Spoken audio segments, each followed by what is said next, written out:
Dobro večer.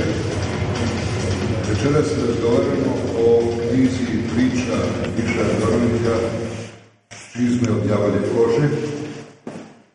Knjiga se pojavila pre neki mesec u izdanju Niškog kulturnog centra i ove večeri imat ćete prilike da razgovarate sa autorom Mišom Radovnićem, da slušate čitanja Miloša Cvetkovića i Adrijane Vukić, a ponešto ću i ja na početku reći o Mišinim pričama. Što se Mišine knjige priča tiče, meni je uvek nekako inspirativno sada u kontekstu koji je, može da bude različit za svakog od nas, ali da se uglavnom ova biblioteka koja je krštena Dragačijom, tako, a koju uređuje Zoran Ćirić, i ta biblioteka ima nekakav proglas, nešto programsko, i to pretpostavljam da ste i obratili pažnju, koliko ću pročitati.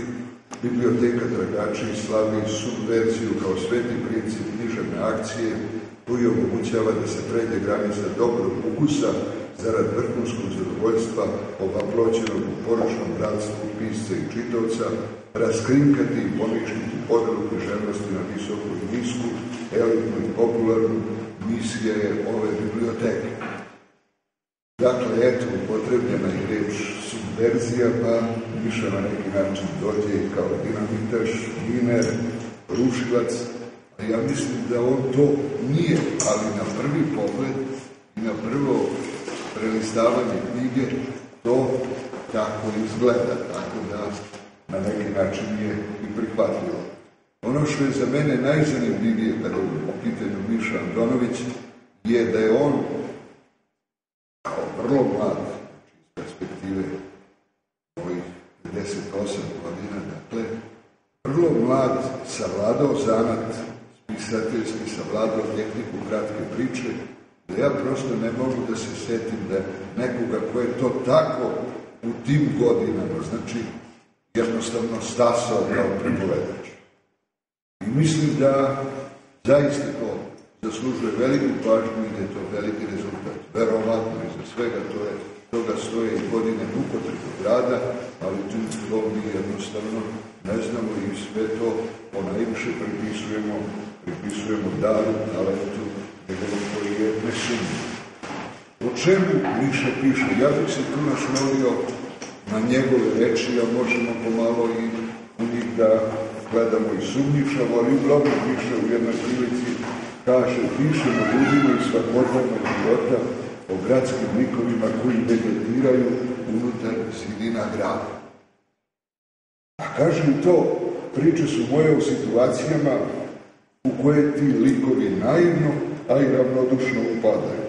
Neke priče opet govore o prijateljstvu, neke o ljubavi, ima priče koje govore o odrastanju, pa na kraju i o samom pisanju.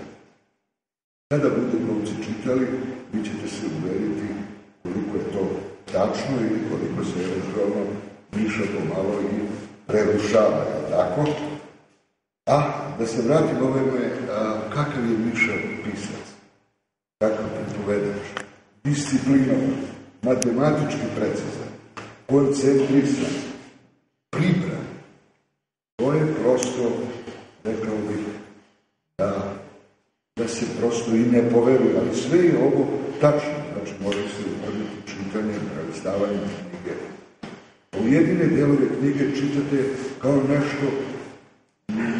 nešto što je po prvi put tako viđeno, što je veliki rezultat za mladog pisca, da se takav utisak. Ja sam mišljenja da ne treba pribegavati aforizmima, da to na neki način remeti, to može u izjavama za medije, u razgovorima, u kafiću, u kafani, bašni i tako dalje, ali da to pomalo poremeti uspostavljanje tog pripovedanja.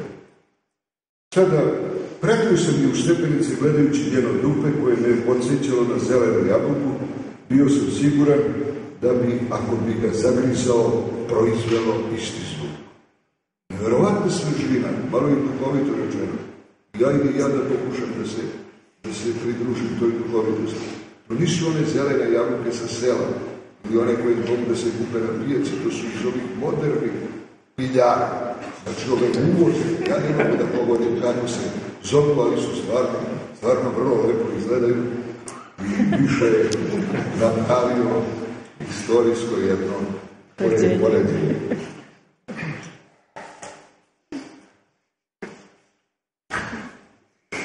Pa dobro, možda je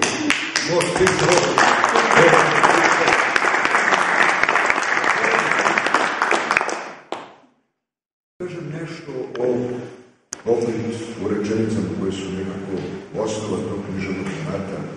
One su, kao što ste naravno primetili, kratke i vrlo lepo, ništa kaže u jednoj priči, dužine do jedne olovke.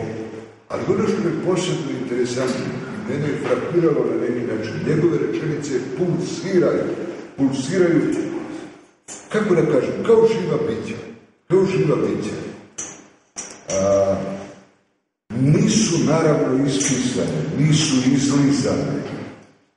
Naravno da su pečatljive, ali rekao bih nekako filmski, jer u stvari ono što je još isto tako važno kad je u pitanju pripovedanja Miše Andonovića, to je pripovedanje u slikama. Tako da, pravo da vam kažem, ja kad razmišljam šta bi Miša mogo da radi u narednim godinama, jel tako, kad okonča studije i kada se suoči sa tim da mora da zarađuje za život, meni se čini da on može da bude scenarista.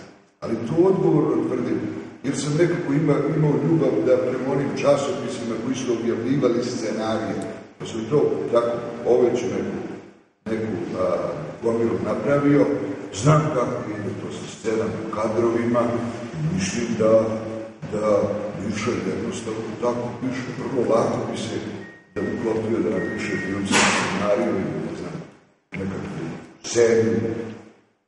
Tako da je to nešto što može da bude izazov za njega i u tom nekom egzistencijalnom smislu. I sada bih rekao nešto ipak možda i bitnije od onoga što sam izgovorio. Znači, u mom nekako poimanju stvari, u srpsku književnost koja je prilično oblitavana, Miša Andonović unosi žestinu, tako da i kad se to malo bolje pogleda, znači mnogo, da kažem, stari, a i iskusni pisci imaju šta da nauče od Miša, baš kada je u smislu te žestine. Ne znam da li ima potrebe, ajde još malo da neka bude kasnije da to pokušam da dokažem sa nekoliko rečenica.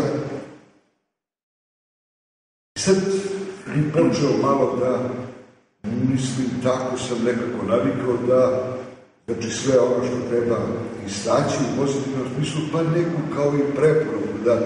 Ostalom, znate, ja iz Mišinog oca imam više godina, pa to nekako, a rekao sam da sam i radio u školi, pa ponešto možda ispadne kao popovanje, ali ću se truditi da ne budem mnogo opšireno po toga. Znači, jasno je da mladi, znači ljudi u njegovim godinama i njih koji preovladaju na publici, da mladi, jel tako, se okupljaju od toga ko koju muziku sluša, voli, onda imaju neka svoja mesta gde se sastaju, jednostavno ili piju čak eto isto piće Miša. Insistira tako, znači, denio su još tako. Ali, hoću da kažem da to sa godinama će iščiliti. Znači, to što ste povezali u mladosti, kasnije se to malo menja, pa ćete onda, ako imate taj neki ljudski pozitivni potencijal, prerasti u to da počnete da tražite, znači, one ljude sa kojima se na nekoj pozitivnoj osnovi može sarađivati, ne znam, družiti i tako dalje, a ono će polako početi da se zaboravlja. Također, mladi su vrlo podložni književnoj modi. Ja se sjećam kada sam bio student, pa sam bio u studentskom gradu na Novom Beogradu i tada je 70. godine dominirala takozvana stvarnostna proza. I I svako ko je pokušavao nešto da piše, on se uklapao u to. Tu znači stvarno smo prozor. Vidio sam Stefanović, ne znam, Milisan Savić, nešto pre toga, Dragoslav Mihajlović. I tako, znači ta opasnost pomalo preti i Miši, ali on je to, čini mi se, u ogromnoj meri savladao, skoro sasvim. Možda mu se poneki pridev omakao, koji tako, baš pa reći ću to, znači ima ponegde da prosto nekako, mada mislim da nema neke pretjerane potrebe, ali da se upamti možda malo čvršće. Znači, to je Beno vreme, Beni put, Beni pijac i tako dalje. To ne bi trebalo da ni od korova da bude tako nečega. I sada što se tiče onih tema, motiva, ono što smo, kada sam citirao Mišu na početku, na momente mi se učini da je Miša ovom zbirkom od 19 priča na neki način napravio nekakvu kaptažu. Ne znam da li imate iskustva sa tim, da preduzeća, javne preduzeća, kako se zove, vodovod i kanalizacije, pa oko tih vodovoda pa se prave bazeni, kaptaže, tako sa svih strana se, znači to u okviri betonom. I tako, znači, tu kaptažu bi Miša trebalo da razori. Znači, razori u tom smislu da aktivira sav svoj taj ljudski potencijal koji ima, to sam se uverio 2 puta, sam sa njim pričao, i onda da malo proširi, znači, tematski, da se ne ograničava samo na, kako da kažem, na te likove iz sveta, kriminala, polusveta, da jednostavno otvori širom vrata svom talentu i beleži sve što je zanimljivo u životu. A ništa nije intenzivnije od samog.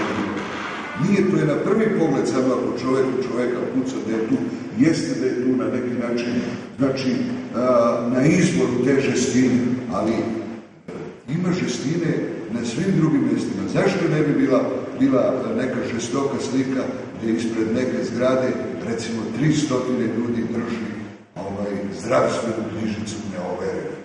U ovom vremenu, u mladim godinama zdravlje se tako reći podrazumeva, neoverena knjižica je nešto strašno.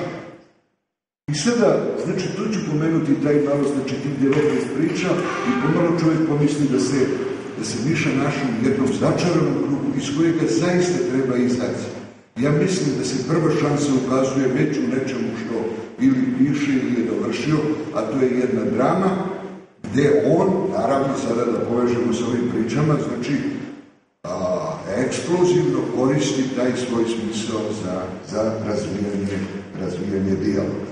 I u tom razvijanju, kažem, te kaptaže i u izlasku iz tog nekog začaranog kruga, koje su mu, šta mu tu stoji na raspolaganju, čime raspolaže, znači inteligencijom, jer Miša, pored svega toga, uverio se, znači za nekoliko dana praktično, kako on duboko čita, prodorno, razumete, kad uhvati nečiju tuđu stvar i taj pomenuti, kažem, neki potencijal koji nosi kao čovjek, kao ljudsko biće.